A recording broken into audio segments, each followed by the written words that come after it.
Welcome to Decision Space, the only show to take place right here, in the space between the turns in your favorite games. I'm Jake Friedman. And I'm Brendan Hansen.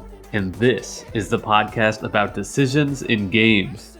And today, dear listener, we have an episode, a what we talk about episode on the size of decision spaces and also the concept of depth in decision spaces. And these are two basically different terms that I think get equated to each other a little bit more often than Jake and I would like to see. And then we're also going to delve into what does size mean? What do we mean when we say this game has a large decision space versus small decision space? And of course, we'll do the same talking about depth.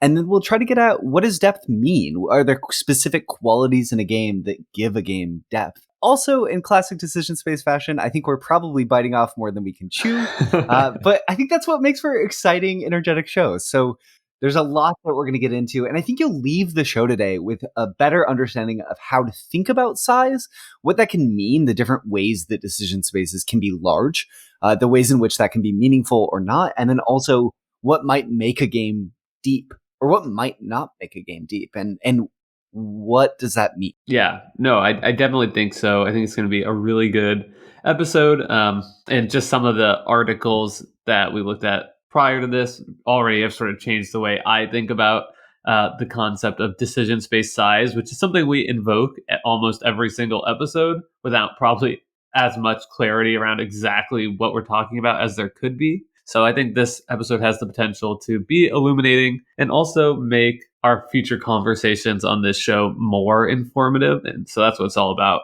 Nice. That would be awesome. As we've done in the past, all what we talk about episodes just stacking on the tree of knowledge. Okay, so first up, I already said it, but I'm saying it again because it's really, really, really important. Size does not equal depth in games, right? Like the bigger a decision space is, it doesn't inherently mean it's a deeper or more interesting decision space. True.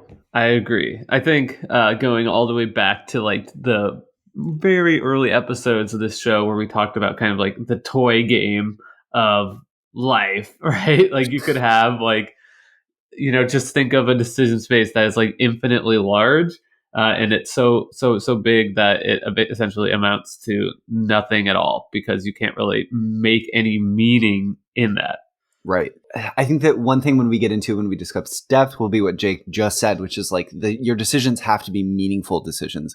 Even if you're given hundreds of options, if you don't understand the consequences of those options, you can't make meaningful decisions. And then you're not engaging with the depth of that experience because you're essentially picking randomly between those options. So size doesn't automatically mean that you're going to have a deep decision space. And the flip side is, yep. I said, or it could actually be purely random. Right. Here's 100 doors. Pick one. Varying points behind each one. You can pick any of them.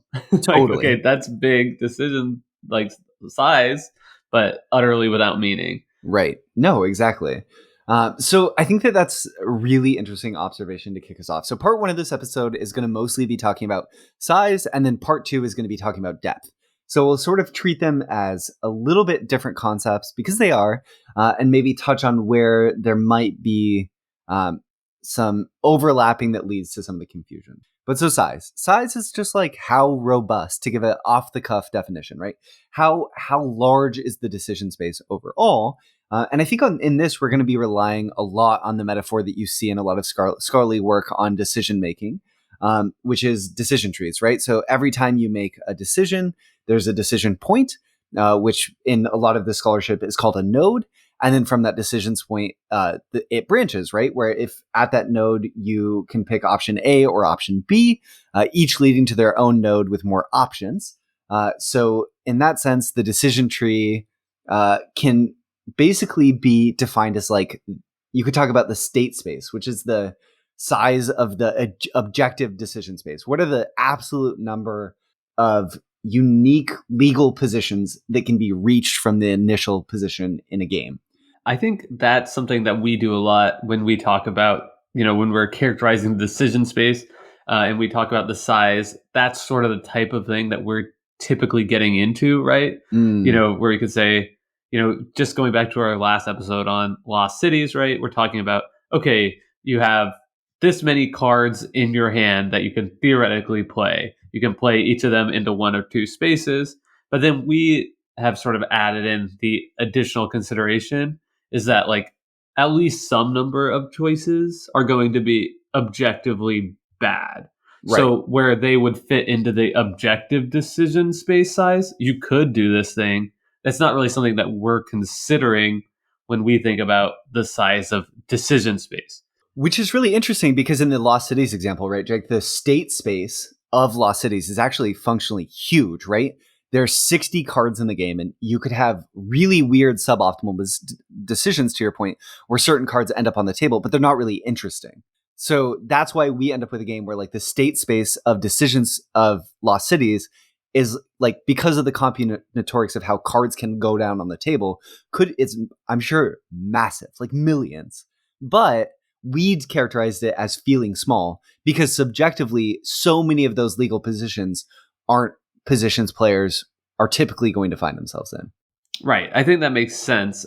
I think the reason I bring that up is just to point out the fact that, like, when we talk about decision space size historically on this podcast, we are actually talking about something more nuanced than just the size, literal objective size of the decision space. Totally. And we've covered this a little bit before. If you're interested in going back and listening to our episode on objective and subjective decision spaces, I don't have the episode number in front of me, but it's probably about 40 episodes before this one. And it kind of delves a little bit deeper into this. And just one more example to sort of illustrate the point here.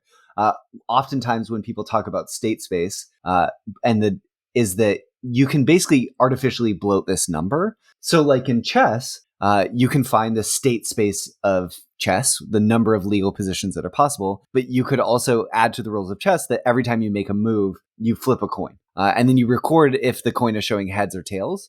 That would increase the state space size of chess dramatically, but it wouldn't actually do anything to the meaningful decision space of chess, right? Just because it's a legal position if the coin is showing heads or showing tails doesn't mean that the decision space actually changes or is interesting. In that example, just to make sure I understand it, are you saying that flipping a coin there is just something players record and have no bearing on the actual game? Yes. Or does... Yeah, okay. Yeah. It's like a toy game example, right? Like it's just, Right. You could flip a coin. It's legally a different state that the game could be in, but it has no bearing. Right. Okay. And what's the value of that to you? I think why do you bring that up? I think that this gets sort of at the idea of like the difference between meaningful information and not meaningful information, right? Where that's like an extreme example of not meaningful information in a game. And I think that that's a spectrum.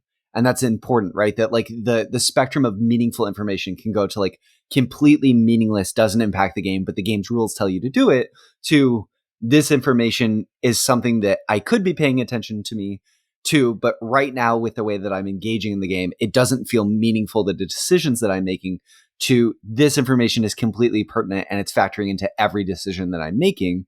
And I think that when we get into depth later in the episode, your ability to interact with information along that spectrum, I think is important to depth, right? Where as a deeper game, you're going to, the more you play, engage more and more with information that doesn't feel as meaningful when you're learning the game, and it will actually impact what you can do in the game and impact the consequences. So I think that it's important for me to bring that up as this illustration that all information in games is on this spectrum from incredibly meaningful and important to useless. Right. Okay. Is that helpful? I think so. Yeah. Okay. I was just a little bit confused for a second. Because you would never do that in a real game. Of just like, you have to record this even though it's functionally different, or functionally the same, rather. So this kind of conversation about size, both about the functional state space and about the branching factor of games, right? How much it branches off each node is making me think about the concept that we've talked about a little bit before as well, which is just like bandwidth, right? Where it feels like games that have a larger decision state space and a larger branching factor might just be more computationally intensive, requiring more bandwidth with your brain, rather than actually offering greater depth.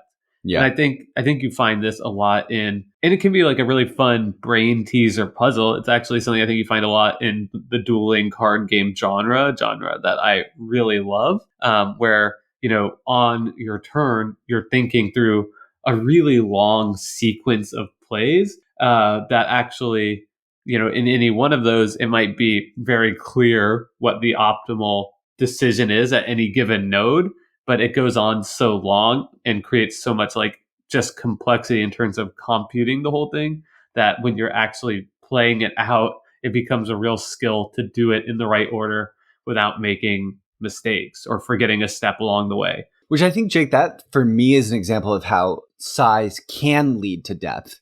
Because in Okay. some ways, I think that when we get into talking about, what was the word that you just used? Bandwidth. I think bandwidth is potentially a way in which games can introduce depth, because if you're making mistakes, that's a way in which skill is introduced in the game, right? If you're going to perform perfectly, to always make the right decision and not make mistakes, I do think is an example of depth, right? If it's more computationally difficult. But I guess we need to get to the point of the conversation where we define what we think depth is and then do that. So let's continue on if it's okay, talking about size, and then we'll swing back to that idea and sort of talk about how size relates to depth. So I guess we'll talk about branching factor, which Jake invoked. And I think we in previous episodes have called this like breadth, the breadth of the decision space. And that idea that Jake just said is like, at every node, how many nodes spawn from that node? So at a decision point, do you have 2 decisions? Do you have 3 decisions? Do you have 4 decisions? And from those decisions, how many more decisions come, right? Like a game where one decision point has a branching factor of, or it branches every time twice. So like I make a decision and I either choose A or B, and then at A or B, I make another decision that each have their own A and B, is going to feel really different than a game where I make a decision between A, B, C, D, and E, and then each of those paths has A, B, C, D, and E from them. So the ability for things to end up in vastly different places is much greater in a game where that branching is higher than it is where it's more narrow. Yeah, I think Keyforge is a game that is a really great example of this. So in Keyforge, you have this choice at the beginning of every single turn. Which of the 3 houses in your deck are you going to activate that turn? And each of those means, vastly different things, right? Because you get to play cards from that house, activate cards from that house. So I find myself on many turns in a game of Keyforge of functionally playing through the branching decision space of each of those 3 houses to determine like what is the best course of action, and following any one of those paths down to its logical conclusion can be very complex, right? Because I have 2 cards to play and 2 cards out. What order? How do I sequence this? What do I do with each thing? What targets do I pick? If I pick target A with this card, then maybe I'm fighting target A with this, but if I choose target B, then I'm reaping with this creature, and so on and so forth, times 3. Yeah. And I think that that's a really good point, Jake, because it illustrates that depending on what the board state looks at the start of your turn, it's not like a consistent thing, branching factor. It typically in real games, right? Like sometimes the branching factor in a turn of Keyforge might be really small, actually, because you might just be picking, you might have no cards on the board, your opponent has no cards on the board, and you're picking, do I play these 3 cards? Do I play these 2 cards? Or do I play this 1 card from this one house, depending on what I choose? Or you might have 20 cards on the board in between 3 different houses, and then that just like exponentiates, and your branching factor is like in the hundreds for Keyforge or something, right? Maybe even greater than that. And I think that, so it's just important to think about conceptually how branching factor changes for games at different points in the game. And I think that there's a really interesting Wikipedia article on branching factor, actually, which we'll link in our show notes and description. And it talks about how people have done studies of both chess and Go's decision spaces. And chess has an average branching factor of 35. So on average, whenever you go to make a move in chess, there's 35 options in terms of decisions that you could make to do next. And Go has an average branch factor of 250. So it's an interesting way to think about.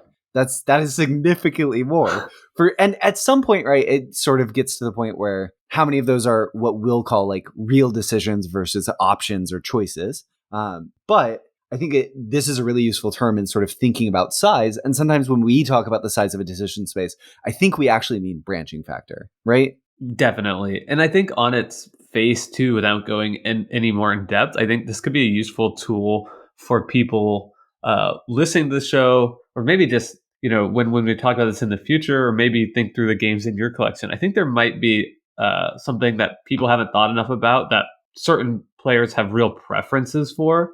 I think there are going to be players like me who really enjoy that, existing in that decision space where you're thinking through all these complicated sequence of plays on your turn, and find a lot of joy out of that, even if each one of those decision nodes is fairly straightforward.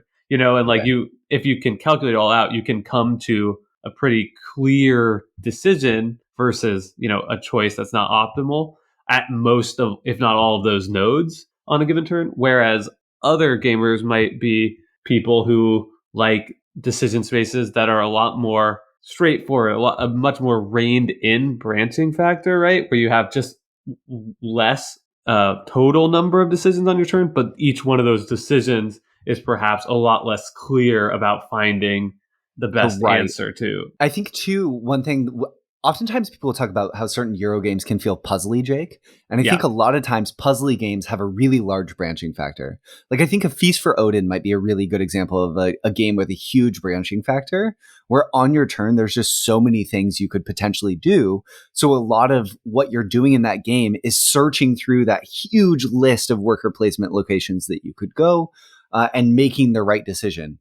Where like at the start of the game in A Feast for Odin, the branching factor might be, I don't know, in a given turn, it's like over 50 or something. It's huge. Whereas I've also been playing a lot of war chess lately. And war chess is this abstract game where you start your turn at most with 3 tokens, and those 3 tokens dictate what you can do. So it keeps the branching factor relatively small. There's multiple uses for some of the tokens, so maybe it doubles. But if you basically you play your whole hand, so you have 3 tokens, then 2, then 1. When you have 1 token, there's usually only 1 or 2 things that you can do, but I still find that decision space to be really, really interesting. And I think sometimes for me, Jake, when a game has a smaller branching factor, it's easy for me to figure out where I went wrong in my decisions than a game with this massive branching factor where the implications of my decisions 30 turns ago, just so much could have been different that sometimes it can be hard to tell where I went off the path, Right. the winning path. Right. I think it's a great example. So just as far as this goes, I think it's, this is a useful, applicable concept to people listening to this show. And I think, maybe listeners would do well just to kind of think through some of their top 10 games and see if they notice a pattern of, I enjoy these kind of large branching factor games like I do. And it's also kind of a place where maybe our preferences don't align perfectly, which is interesting as well. Yeah, I think so too. So now that we sort of laid this out and like people hopefully have this visual metaphor of like the branching factor of a given game and the just game tree size, I think it's interesting to make the point that longer games have typically, and I'm using longer here not to say like rounds, but just number of turns that you take, the number of decisions that you make are going to have more nodes vertically in their tree, right? Like a five decision game. If I have 5 turns and I make 5 decisions on the turn, this is a really simple game, has 5 vertical nodes, right? That could branch from there. Whereas a longer game is going to have many more. Like in war chess, I just played a game where I had like 43 turns and I make 2 decisions per turn. That's a pretty long tree. But depending on the game, more decisions, it's going to be a taller tree. And I think that can lead to a larger size. But even more important is the branching factor, because just the combinatorics of at every given node, I can make 2 choices versus 10. Just the way that math works out, it just becomes massive if you have 10 options from every node. The total size the tree could be compared to 2 at every point. Does that? Yeah, I'm with you. Okay. For sure. And I think thinking about a lot of the kind of Euro games that I like, and I think that often kind of rise up, are these games that do have this like massive branching factor. And I think that's just something that really appeals to a lot of people. Like the example that's coming to my head now is just multi-use cards. Like who doesn't like multi-use cards? It's like, well, every different use you put on that card is an extra branch for every decision node in the game when you'd use a card. Yeah. I think that for sort of sometimes we dip into talking about design too. And I think that it's a really good point that part of your player feeling clever is that for me, the appeal of games with large branching factor is that I get to solve a puzzle, right? Like I love multi-use cards because I get to figure out the best use for it. And when I find a use that seems clever out of all those uses, especially if it goes against what I would typically make for a decision, I get to feel really smart because I've like navigated these dicey waters. Whereas if there's only two options, I don't feel as clever when I find the right option. Even if it's really a close call between these two options, I might have the ability to become a better player at that game than the game with a huge branching factor. Definitely. Yeah. I was sort of saving this for when we talk about depth, but I think since you brought that up, like I think a lot of the fun that's in these large branching factor games, like A Feast for Odin is a great example, is you start out with very, very little in terms of guiding points, right? To start you down a correct path. You have a huge board. And we'll get into a conversation about heuristics as we talk about depth. Maybe you have some heuristic guiding post that's going to help you to some of the action spaces over another. But I think a lot of the fun is like curating that massive branching decision space down to a turn where you're like, yes, I got exactly the space that I needed because of like you've actually sculpted the decision space to get to that point where from this massive nebulous decision space, you've actually brought the game down to one single space, and now you get to take that action. That is, I think, something that I find tremendously fun in games. I feel like what you're talking about too, Jake, just to clarify, is like at the outset, everything's completely fuzzy. And then through your decisions, through navigating that path, you've created a decision point where you have one optimal move and you know what it is before it even gets to your turn, and then you get to do it. So like you've liberated yourself from having to search through all of the different branches because you have this decisional momentum moving through the decision tree where you just know, okay, next turn I'm going to do this, and then the next turn I'm going to do that. So it feels like you're running in a way, whereas in the previous turns you're like bogged down and trying to, do I go left or do I go right or do I pick option D? You're trudging through mud, Yeah. And just to be like really specific to A Feast for Odin, I think this would be true in a lot of other games, is like perhaps you played an occupation card. That means when you take a certain action, you get a benefit. And then you've spent time and worker resources to collect, the type of, goods that you need in order to take this action that synergizes well with the occupation that you have already, right? So you're like doing these things that are like literally changing that decision space for you. This also, I think, reminds me of sort of Arnak, Lost Ruins of Arnak. And a lot of times when we talked about that game, we've had a little bit of trouble putting into words why we really enjoy it. And I think that for me, what it might be is the decisional momentum of that game. I like getting a card early on that sort of makes my decisions easier. Like I get the War Club that says whenever I play this, I can just get rid of a Guardian. Great. Now I know whenever I draw that card, I'm just trying to get access to a Guardian so I can use the War Club and get a huge efficiency bonus. And I think part of the joy of these really complex games, like you're saying, we have better language for that now. These large decision space games with high branching factor, part of the joy for it is like putting yourself in a position where you can just ignore a lot of the branches. Yeah, it's like I'm like reading the Matrix now. Like what was at once just like noise is now crystal clear. Totally. And to know you're doing the right thing. That's the key, right? Like I could just ignore it at the outset, but that's not very fun. It's the fact that I know I have the freedom to ignore it and feel good about it. And then depth would be knowing that you're doing the right thing and then realizing 3 or 4 plays later that what you knew was right is actually maybe not. Sure. And then next time being able to make the right decision in that situation. Totally. Yeah. So just because you know it's right doesn't mean it actually is. It actually is. Right. Yeah, I think that's the case in A Feast for Odin a lot. Yeah. Actually. Yeah. Well, maybe now is a really natural time in the conversation to talk about depth, because I feel like we've sort of defined a lot of things about size. And I think size is an interesting conversation, but it's one we're sort of always having on the show. Yeah. And now we're equipped with like new tools. That's great. I'm sure we'll go back to it in this episode, but let's talk about depth. So we often hear people, Jake, say that's a really deep game. Or people are fond of deep games, right? Like, but what does that actually mean? I think it's helpful to have a definition for that. And I think for me, a deep game is one that rewards persistent play. The more time that I play it, the more I know that I'm going to understand the game better and have the potential to be better at that game.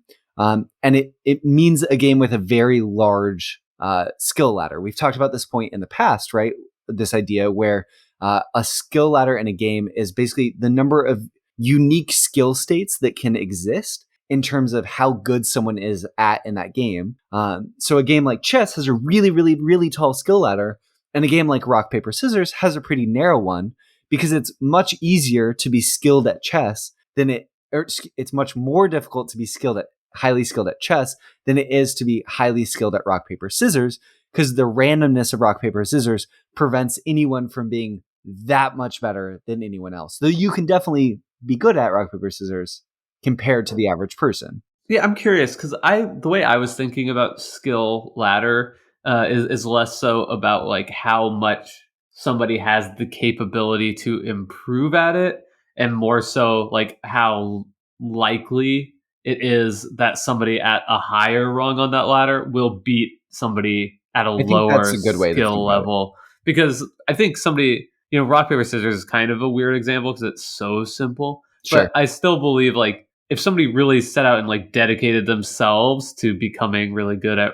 rock paper scissors like over like many repeated plays, they probably would gain an advantage over a complete novice. It just wouldn't necessarily manifest in that one play. Whereas in the example of chess, right, if I'm playing somebody brand new at chess, I'm going to beat them almost for sure. Whereas if I'm playing somebody who's actually like participated in like a chess club, even at like a low level, like they're going to beat me almost for sure. And like anybody who's like, ranked, like, I don't know what the tiers are, but like master is going to beat that person almost for sure. I think that that's a really good point, Jake. And we talked about this some in the Star Realms episode, where Star Realms takes a ton of skill to play, but the best players in the world have about a 62% win rate at the game, or 65, whatever it is, versus something like chess, where the best players in the world against a random opponent have probably a 99.9% win rate, right? That's the difference in that skill ladder between those two games. And I think that's like an interesting and important concept for like understanding games and their decision space. But I'm not sure. I don't think you can just say like because the skill ladder is more distinct and defined in chess that it's like inherently deeper than Star Realms. I don't know. What do you think? I think that that's a really interesting question, and it's really hard. And I think it's so much is tied up in what is depth. Right. And I think for me, depth is the presence of meaningful considerations in the game, right? Like the more meaningful considerations that I can make in terms of making a decision, the deeper that game is, because there's more I could be paying attention to in terms of what goes into the decision that I can make. Let's back up. I liked your first definition. What was my first step? More than what you just said, which is like, am I getting better at the game with repeated plays? And to me, I think that's a great definition for whether a game has depth. And like, if you can play it 1,000 times and you're still getting better, that's like a very deep game. Whereas like if you hit a cap at 20, it's not as deep. It's not as deep. And I think that kind of gets around this like skill ladder thing being the super distinct rungs being what's important, because I think you can continue getting better at both Star Realms and chess after 1,000 plays.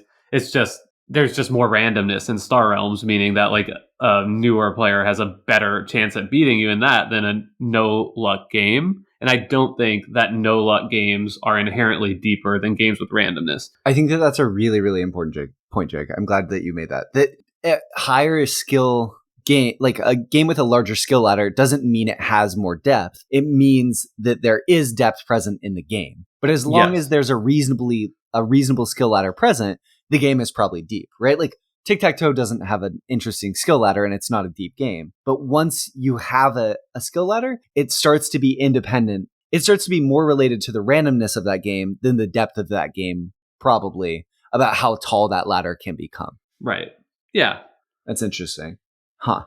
I have to think about that more. Yeah, I think the The chance of a less skilled person to beat a more skilled person in the game doesn't necessarily tell me a lot about how many rungs are present in a skill ladder. Sure. Because like in Star Realms or like Magic the Gathering, whatever, like you use Star Realms, so we'll keep going down that path. If the most skilled players have like a 62% win rate, Yep. like if I have a 62% like win rate over you, who has a 62% win rate over, person C, and Paul has a 62% like win rate over me, Hmm. then like I think we're still creating the same type of like same vertical height in the skill ladder. It's just that there's like a greater upset potential. An Sure. upset factor is higher. Yeah, yeah, yeah. No, totally. I think that that's a really, really good point. Maybe we even jumped the gun a little bit here, Jake, because we didn't really talk about like why do we care about deep games, Yeah, yeah. Sorry. right?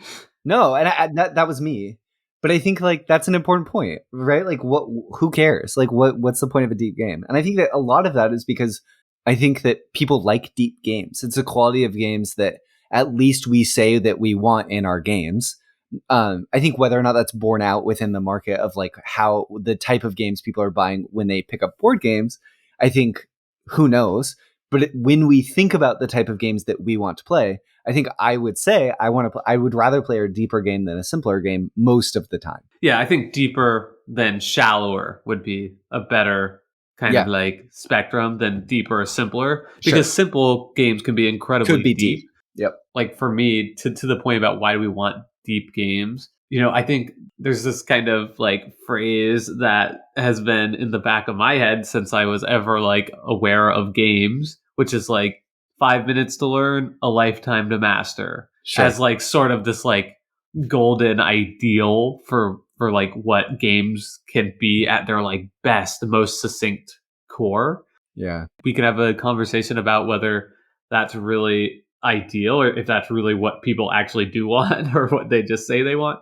But I do think that feeling is definitely out there, like in the market. And if I see a game like Rift Force is the most recent example of that for me, where I'm like, okay, this is like hitting that 5 minutes to learn, lifetime to master. And maybe after 50 more plays of Rift Force, I'll say, actually, I've kind of sorted this out. But like at least for now, like when I first played that and then like learned so much after the first play and then learned more after the second, third, fourth play, I was like, okay, this is very cool that it's like so simple and yet like has so much to teach me about the system. I feel like a big part of that too, at least for me, Jake, is so much it's tied up in this idea that like play is my time spent playing a game is rewarding me by making me understand the game better and being better at the game. And I want that. Like it feels like there's real value to me when I play games in getting better at them. Like I enjoy psychologically the experience of that process as a human. Like getting better at things is just a pleasant thing. Like when I Mm-hmm. go to cook breakfast, I want to be better at cooking breakfast tomorrow than I am today, even if it's just like a tiny bit better at cooking breakfast. And when I play games, I want to be able to have the experience of getting better at something because as a human being, it's nice to be better at something. So I think that like that is partially what's creating that perception in terms of the ideal version of a game that I would like to play. Do you think that's fair? Yeah, I do. And I'm curious, do you think this conflicts at all with T Win's idea of striving play? Where, Mm, because, I'm hearing his like voice in the back of my head telling me, like, no, wait, I don't actually like want to get better as the goal. I want to like continue to like enjoy this challenge. And if I'm getting better than my opponents at a faster rate, like pretty soon that like I won't be able to like enjoy the struggle to the same extent. And I'll just add onto that thought, like one thing, like I do agree, like a big part of the reason I play games and a lot of the joy I get out of it is like getting better. And I do like winning games, yeah. especially when it's like I'm playing online and it's like tracking my elo on Board Game Arena or whatever, or on Yukata, and I can see like, ooh, I'm in the top 10% of players this game. Like, I like that. That's validating to me. But also, I don't typically tend to like buy the games to own in person that I've played a ton online because of the fact that I feel like I won't be able to have that like striving play challenge against people that I would introduce it to in person because Yeah. I've played it so much and got so good. I don't think that they're opposed, is what I'm going to Okay. say. I think that a game with more depth has more room to strive if you can find the right opponents, right? Like if you can consistently match with skilled opponents, then you are going to be able to experience striving play in that game for a longer period of time than you would in a shallower game. But I think the context of playing board games oftentimes in our lives translates towards I've strived as far as I can strive with the opponents that I have access to. But I think in our heads, we imagine like there's great value in being good at Tigris and Euphrates because I want to be able to sit down and play Tigris and Euphrates against whomever and be able to hold my own, right? Like this is a really deep game. I guess I just don't see them as opposed, but I see the point you're trying to make. But I don't think that like the room, just because you run out of local opponents who are as skilled as you, doesn't mean they're opposing ideas, striving play and depth. I think what you said is a really interesting idea. And what it makes me think, maybe this is just bad paraphrasing, so tell me if you don't agree, Okay. that like depth in games only matters insofar as you have opponents to like engage with at your same level. Mm. So like chess has like tremendous depth, and that's fantastic because there's chess clubs and you can play chess online everywhere. That's why I like playing games on Board Game Arena that have high depth. People play like hundreds and thousands of times because they're continue to engage in that depth. Whereas like that depth doesn't matter as much to you if you don't have people playing at the same level in person, which I makes me think overall that depth is less important for like a physical copy of a game that somebody would buy than probably the billing that it gets. I think I agree with what you're saying, but I think it depends on if you're an achievement player or a striving player, right? Because the player who's playing with a striving mindset, just wanting to get better, doesn't care if they're winning or losing so long as they're getting better at the game, right? So like as long as my opponent is willing to play and I continue to improve, I'm okay continuing to play that game as long as I'm learning.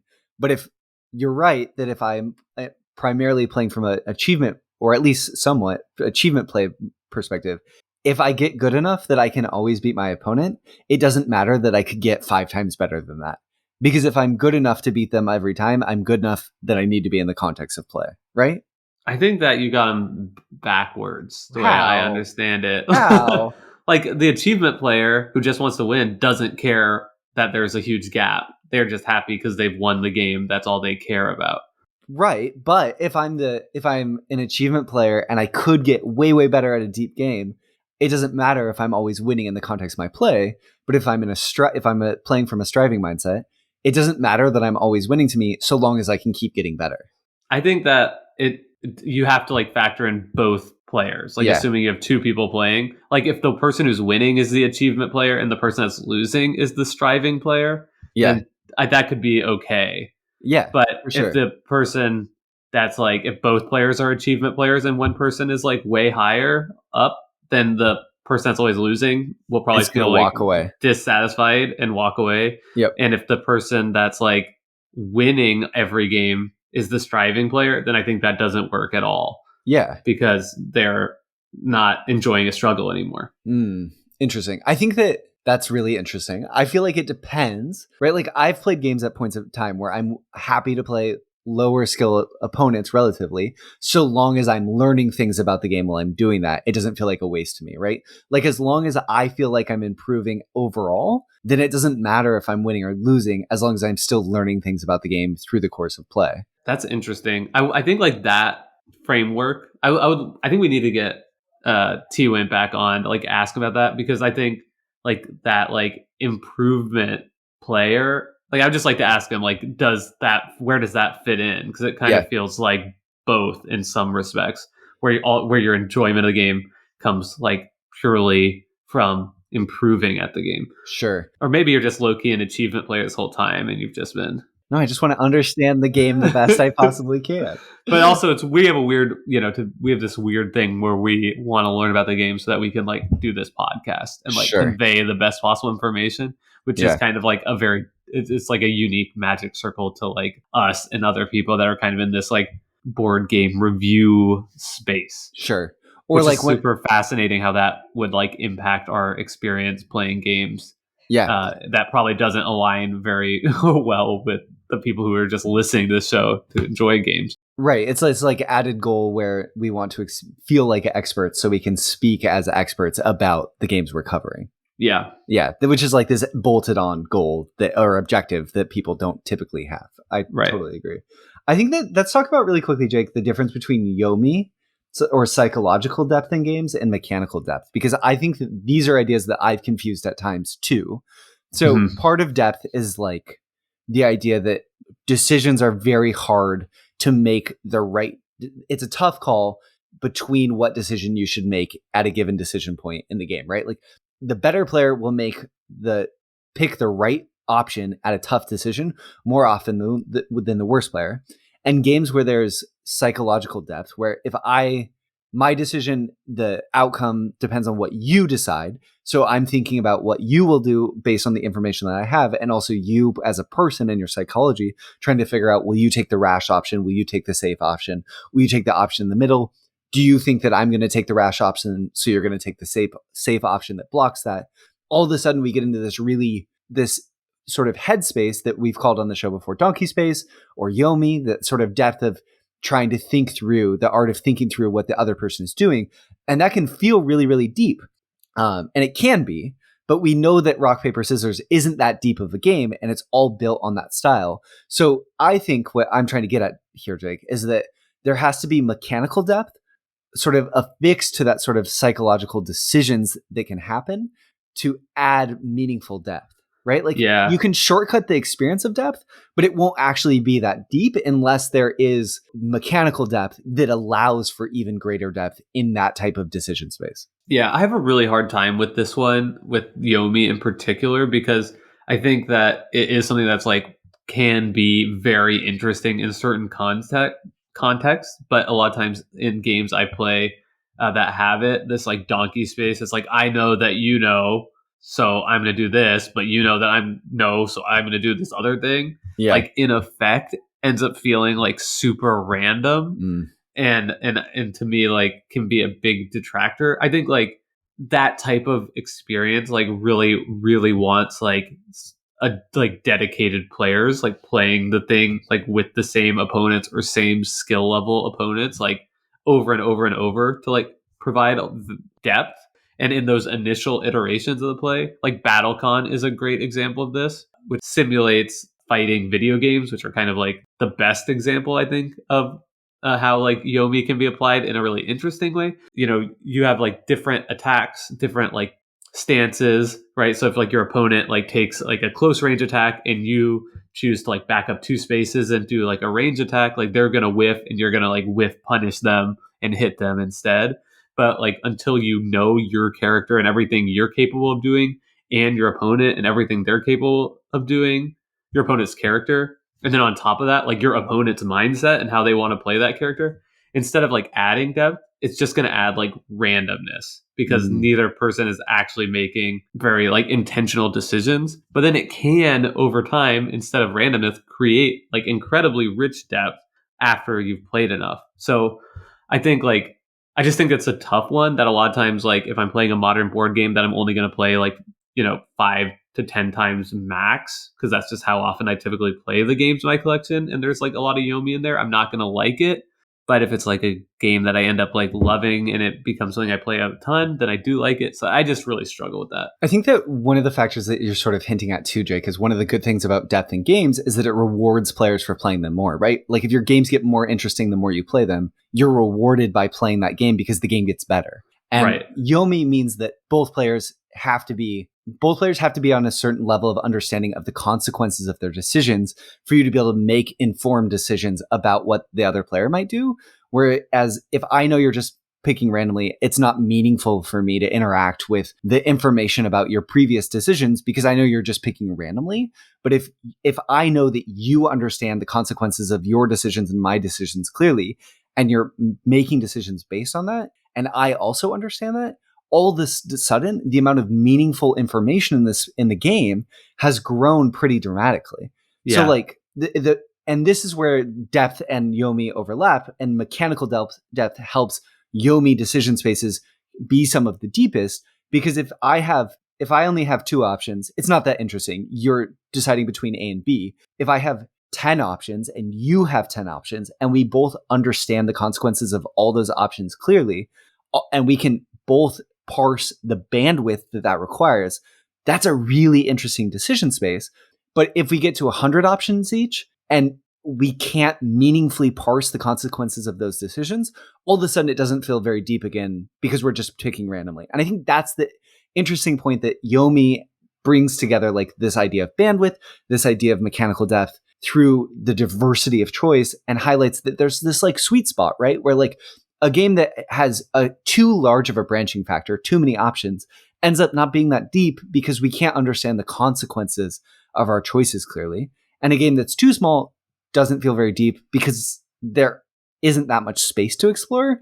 So there's this like space in the middle where the game is asking just enough of you. We've talked about this before, right? A game where the game sits just beyond the cognitive horizon. That's a deep game where you're constantly feeling like you are putting more of your brain into the game, and the game is giving you just a little bit more to think about. And the consequences of figuring out this system makes you realize that that system is even more interesting than you thought in the first place.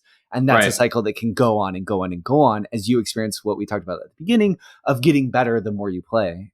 Totally. Obviously, I love board games, and I think that there are a lot of things that work best in board games. But I just wonder if like Yomi work, like if video games is like Mm.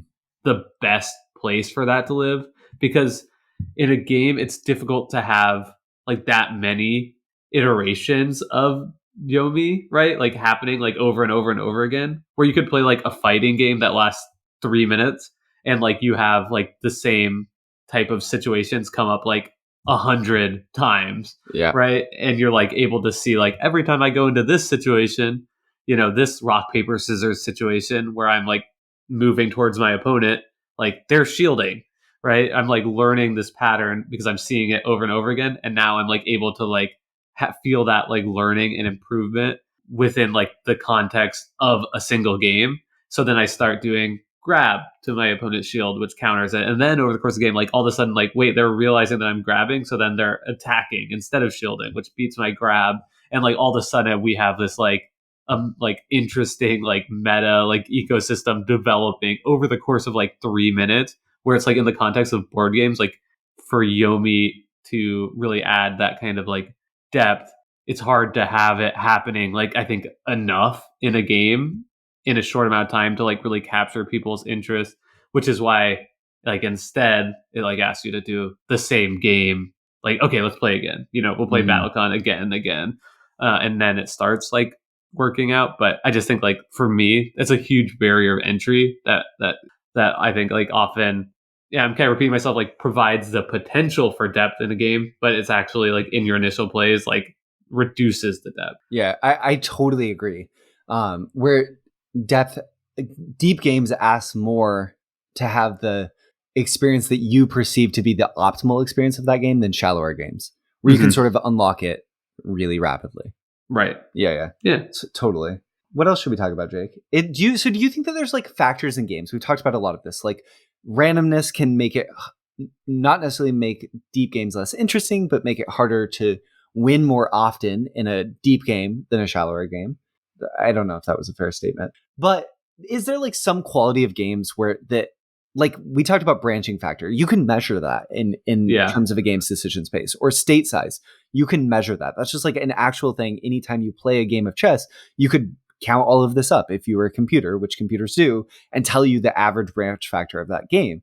Is there something about specific games that sort of can unlock what makes games deep? Because if there was, how awesome for designers to be able to then make deep games. And this is the idea of Frank Lance has this Yeah. project called the Depth Project, where they're sort of a group of people thinking through what makes games deep, and is there something about them that does, and how do we make games more like that so people will want to play them more.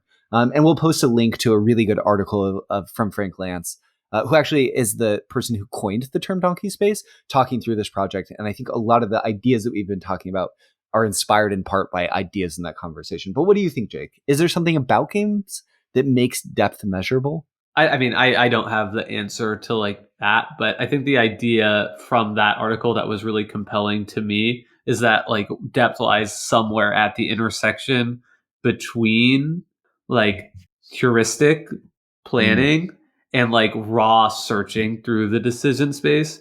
Where if you have like too much of one or the other, it's going to be a shallower game than one that kind of like meets perfectly in the middle. So I think like to elaborate on that, like heuristic planning is something that I really love figuring out about games, which is just like determining like the self-imposed rules that you place on your own game that like helps you compute a decision space easier. Like if I say like, you know, let's go back to Keyforge, and this is coming straight from our friend Aurora's article. She's a great member of the decision space community, also one of the best Keyforge players in the world, and has a blog called Time Shapers that I can link in this. And she writes kind of about this exact idea as it's applied to Keyforge, which is so there are like very strong heuristics that players can use in a game of Keyforge to play better on average. And one of those things is like to pick which house you want to use out of the three in your deck on any given turn. You can just simply count up how many cards you have available to use of that house by counting the cards in your hand and the cards on the table. So, okay, I have three cards from the house logos I can play and two cards on the table I can use. That's five. That's the most I have. In most cases, that will be the house that I want to use. Um, so I think like games that have good depth on one hand have like strong heuristics that you can like figure out and like learn things about the system. But if those heuristics become so strong that like you never want to break those rules, then it's not a deep game at all. It's actually like a solved game at that case. And then raw searching is the opposite of heuristics, where you're like literally thinking through each possible decision, as we talked about at the beginning, right? I'm looking at each house. I'm thinking through each decision node for each house, and then determining the best move that way. And if I'm going purely on heuristics, like I don't need to do that. But I think like what gives Keyforge and many games like it such rich depth is you want to use the heuristics up into a certain point in which they break down and you take a move that's actually more impactful that breaks one or more of the rules that you've set for yourself. And like I think it's like they're in the where you're able to search to find a move that breaks the heuristics, but you actually have strong heuristics that you've had to like learn and think about over time and gain from playing the game over and over. Like those are the moments where like player growth happens, and like I think like depth exists in games. I think for me that I really like that breakdown, and that was a really succinct summary, Jake. And I think for me, what you're talking about is depth, right? Like, yes, I agree. Like the fact that their games, deep games, live at the intersection of meaningful heuristics and the opportunity for raw search to matter is feels true to me, because heuristics represent learning and improvement at games, right? Like the fact that we can use that heuristic that you mentioned in Keyforge, the delta, to find the right move X% of the time is because we've learned that that's a path to efficiency in the game. So I'm better, like we've been talking about all along. The better you get at games, the deeper games you can meaningfully improve at through play. Great. Heuristics represent that meaningful improvement. And for me, the raw search represents meaningful considerations. It is things that a player could be looking for within the game state that could matter. You can't meaningfully search a small game if there isn't things that matter to look at. And the best chess players in the world might take 30 minutes to find the right move because there's so many meaningful considerations to make within that game that they have to account for. And it might take them 30 minutes to think through every branch. So for me, if there's one thing, I think that the idea that like deep games sit at this intersection is true. But for me, the factor about games that make them deep is meaningful considerations about a game's decision space, right? Like the fewer meaningful considerations that you can make, the less deep the game is. And the more meaningful, I'm using the word meaningful because considerations for consideration's sake doesn't matter, right? Like if it's just 90% flip a coin YOLO, doesn't like I could pick that, but it doesn't matter. That's not meaningful. But if I played enough Keyforge that I'm in a decision point where I know I'm not going to just pick the house with the most cards in my hand and the most activations on the board because I should actually be doing something else. There's something meaningful within the game state that's telling me I should do that. I know that you really want to pick this house and I have to clear your cards off the board that will allow you to call that house and get the most efficiency. So I'm going to pick house dis so I can use this one card that's going to allow me to clear the board. So I'm meaningfully thinking about what's in your deck, what's in my deck, what houses you've called the last 3 turns, what you want to call next turn, and making a decision based around that. So for me, and this isn't something a computer can measure easily, right? Like computers are like good at telling you what are all of the options available, but they're not good at telling you what are all of the meaningful options available. Right. And I think that's what we always come back to when we've had these discussions of decision space. And like a deep game has a large branching factor, potentially, and also they're all potential decisions. They're not just options, right? Mm-hmm. So there's a lot of meaningful considerations you have to make to find the right one because they might be almost all about equal, except one is slightly better. Right. Is that definitely? It makes sense. In the Lance article, he talks about this idea of like the killer move, which is like such a clever play that is clever because of the like it's not clever on its own, but clever because of the fact that it breaks so many like known rules about the game. Heuristics, right? Yep. Not rules. Figuring that out about a game is something that makes you feel incredibly clever. To go back to your example about Keyforge, right? 99 times out of 100, you're going to pick the house that allows you to activate 6 cards over the house that allows you to activate 1 card. Yeah. But a non-zero number of times, your actual best play is activating the one single card.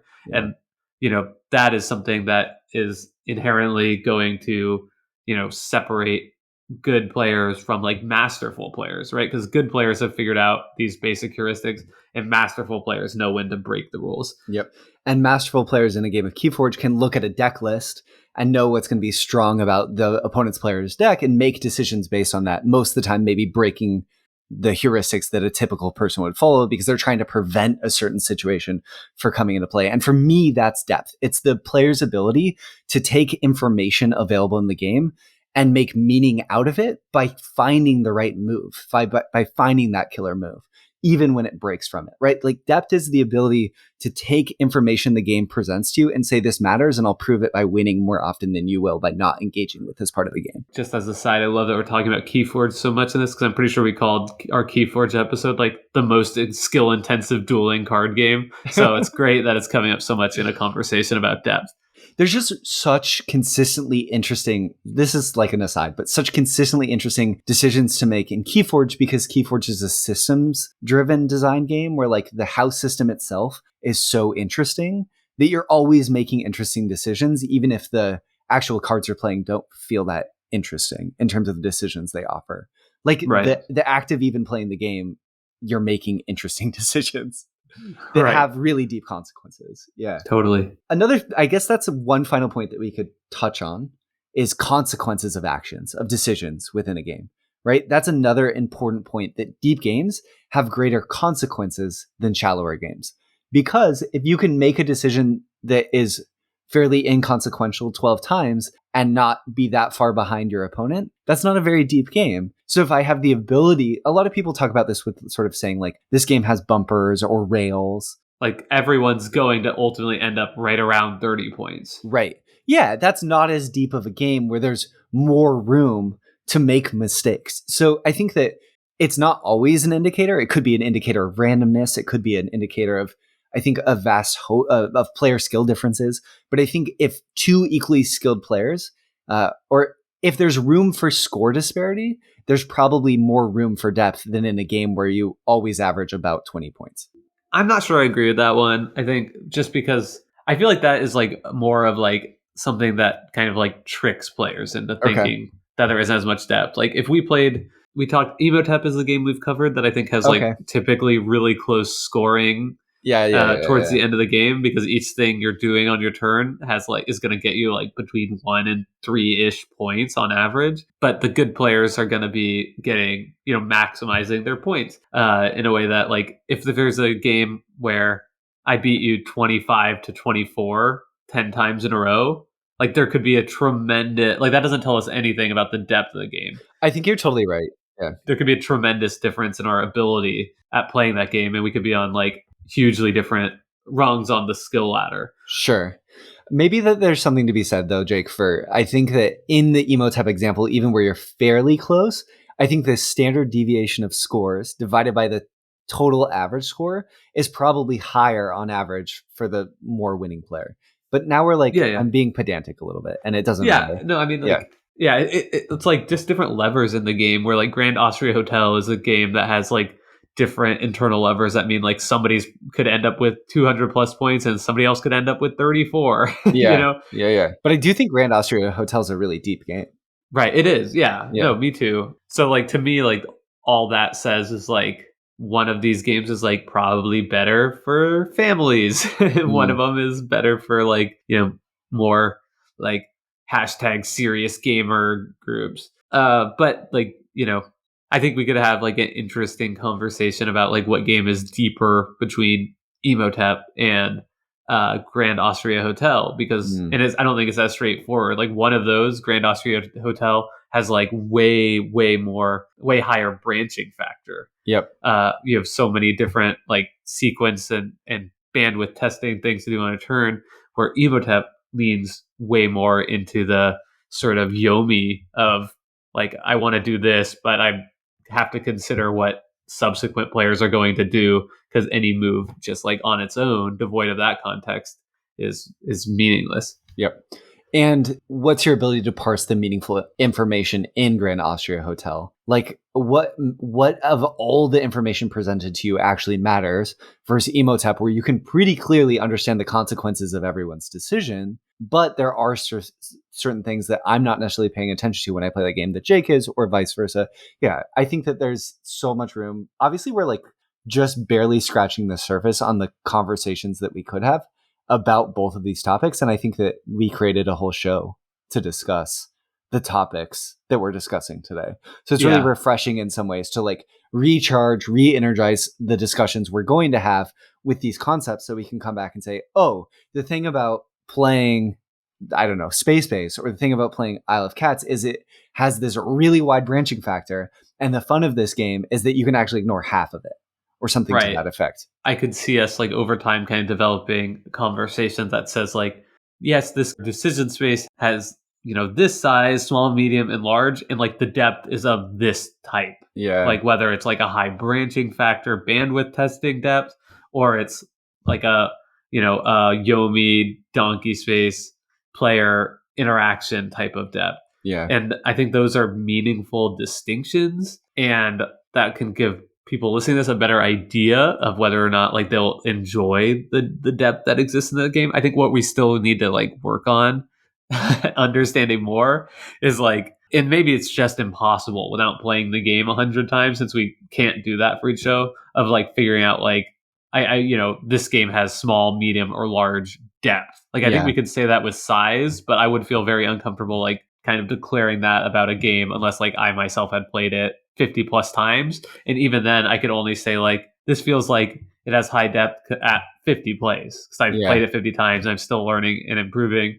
Or I could say like, this has like medium depth because I stopped, learning and for me relative to my abilities as a player, because I stopped learning and improving at this game at play 30. Or it has low depth because after play 5, I feel like I am just playing purely on heuristics. Yeah. I think that that's a really good point, Jake. And I feel like the answer for most games we cover on the show too, like the awesome thing about modern game design is so many of them feel pretty deep. Yeah, like, right. Yeah, right. Like, and this, the splitting of those hairs is borne out in thousands of plays, right? Like just what you were saying. I want to just, I know we're like running out of time, but one other point that I think you made that was really succinct that I want to underscore or highlight is there's different types of depth in games, right? Like in golf, my meaningful considerations could be, you get a sports example. We're still decision space. What club to use? what type of spin to put on the ball when I hit it. What's the grass type? What's the weather? Like, what direction is the wind going? Has it been raining? Is there dew on the grass? How hard should I swing? Right? Like, how tall should I put the tee? Which way am I going to hold? Like, what angle am I going to hold my club at? All these things. There's a lot of meaningful considerations, and that's all represents depth in the game. But then there's also the depth of execution. Like, okay, great, I know what I'm supposed to do, but can I do it? And that's another form of depth in games, is the ability to produce the desired decision, like the choice that you want to make, to actually do it. And I think that a lot of people say like, oh, that's more common in sports than it is in games. And I think that that's true. But in like a game of Keyforge, I might have a goal in mind for a specific matchup. And then I have to actually be able to execute on that game plan. Right. And make the decisions come to fruition of like, to shut this deck down, I can't let them get 6 disc creatures on the board. I will lose. So I have to make all of my decisions in this matchup based around, if they get this board set up, I'm going to lose. So I have to execute that game plan. And I think it's there. Yeah. We've sort of talked a little bit about that before, where like the execution in sports is probably like most analogous to bandwidth testing plays in games, where you plan out this long sequence of things and now you have to like go back to step one and enact it. Yep. And Totally. It's not always as easy as it seems, but yeah, I love seeing those glimpses of like, you know, Yomi and that type of thing in sports. And it's great. I just shared a soccer video in our Mega Dexterity Games channel in our Discord, where it's like, it highlights this, like, it's a penalty kick and it highlights this goalkeeper's ankles. And right as the striker's about to kick the ball, you can see his ankles like just shift ever so slightly. So like he's going to jump right. And then he quickly jumps back and jumps left, like, and makes the save. So, you know, it's like, so it's the only reason you would do that is to bait, you know, your opponent into doing it. It's like, these are board games. It's just playing on a grass field instead of a table. Yeah, and what's so crazy is in that example, one of the meaningful considerations is the micro movements of the goalie's ankles.